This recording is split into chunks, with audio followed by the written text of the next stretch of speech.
on accueille ce soir Juju, Juju juste ici, qui va nous présenter pour la première fois une chronique dans l'émission Vous ici. Je suis ravie. Alors, elle m'a demandé hier, je lui ai demandé comment tu veux que je te lance la chronique. Elle m'a dit avec un javelot. Alors voilà, vous avez Comme un javelot. Comme un javelot. Bon voilà, vous avez compris son humour. Mesdames, messieurs, je vous présente Juju. Bravo. Alors on peut l'applaudir, c'est sa première. Ouais. Allez Juju. Allez. Bonjour à tous et à toutes. Aujourd'hui, en ce doux lundi 6 juillet, en direct du marché de Fellerie, et bon anniversaire mon coco, qui est revenu parmi nous, en direct du marché de Fellerie, un endroit rempli de producteurs et de productrices locaux, je vais vous parler du jeune. Non pas le jeune, celui qui ose, la génération inventive et lucide, la jeunesse engagée et pleine d'élan, cette jeunesse connectée au monde, les forces vives de la société, celle qui ose, critique, bouscule l'école, questionne, bref. Vous l'aurez compris, j'aime les jeunes. Enfin, rien de pervers dans mes propos, je bosse quand même en protection de l'enfance. Enfin, quoique, l'un n'empêche pas toujours l'autre, mais pardon, je m'égare, ça c'est pas le sujet du jour. Même si ça pourrait faire l'objet d'une future émission de Vous ici. En tout cas, moi je pose ça là, on sait jamais, des fois que la prod m'entendrait. Bref, revenons aux jeunes. Je vous avoue que pour écrire cette chronique, j'ai longtemps quétouillé. Est-ce qu'on parle d'une tendance sociétale, générationnelle ou médicinale ? Finalement, j'ai décidé de partir de ma propre expérience parce que oui, j'ai succombé. La trentaine, 2 gosses, un chien, un chat, je n'y ai pas échappé. Est-ce que le jeune ne serait pas finalement le premier symptôme de la trentaine ? Bref, je l'ai fait avec mon mec, pendant le week-end de Pâques. Autrement dit, le moment où la France entière considère que le chocolat est un nutriment essentiel. Et je peux vous dire qu'il fallait une sacrée force mentale. Ou alors, c'était juste une énorme erreur de calendrier. En fait, c'est ça le jeûne, c'est une performance. Parce qu'au fond, le jeûne est devenu une discipline olympique où le principal exploit consiste à ne rien faire. Quoi ? T'as pas pris de petit-déj ? T'as sauté le repas du midi ? Mais c'est exceptionnel ! À ce rythme-là, au JO de 2036, on aura le 100 mètres estomac vide, avec contrôle antidopage. Monsieur, on a retrouvé des traces de choc à pic dans vos urines. Vous êtes disqualifié. Le jeûne intermittent, c'est quand même la seule pratique où l'on est félicité pour une absence d'action.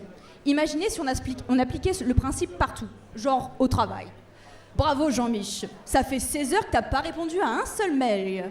Excellent trimestre, GG, t'as traité aucun dossier.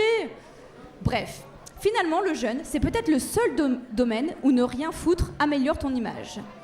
Alors ouais, bien sûr, dans notre entourage, on a des adeptes du jeûne qui peuvent dire « Depuis que je jeûne, je dors mieux, je pense mieux, je respire mieux, j'ai retrouvé mon enfant intérieur. » Ça, c'est quand même assez drôle, parce que personne ne retrouve jamais son livret A intérieur ou son découvert extérieur.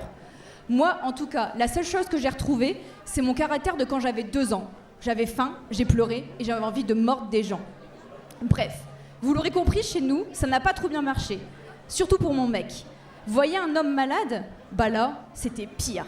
Au bout de 12 heures sans cacahuètes, on aurait dit un explorateur revenu d'une expédition lointaine. Le gars, il avait le visage fermé, le pas lourd, le regard perdu. T'avais l'impression qu'il venait de traverser le Sahara avec une gourde d'eau percée. Et puis quand même, il a arrêté l'alcool pendant 15 jours. 15 jours! Le mec s'est fait congratuler. On aurait pu croire qu'il venait de signer les accords de paix au Moyen-Orient. Alors que toi, tu t'es tapé 2 grossesses, 2 allaitements et t'as eu aucune aide d'honneur à l'arrivée. Que dalle! Juste des vergetures et les seins tombants. Merci. Oh. Et puis quand même, il y a un moment dans ta vie où tu découvres que ce n'est pas seulement le jeûne qui est devenu intermittent. Le sommeil est intermittent. Ta motivation est intermittente. Ta sexualité aussi est devenue intermittente. Bref, le jeûne est aussi devenu un marqueur social. Les riches jeûnent par choix, les pauvres aussi, eux, arrêtent de manger. Mais bizarrement, ils n'appellent pas ça une détox.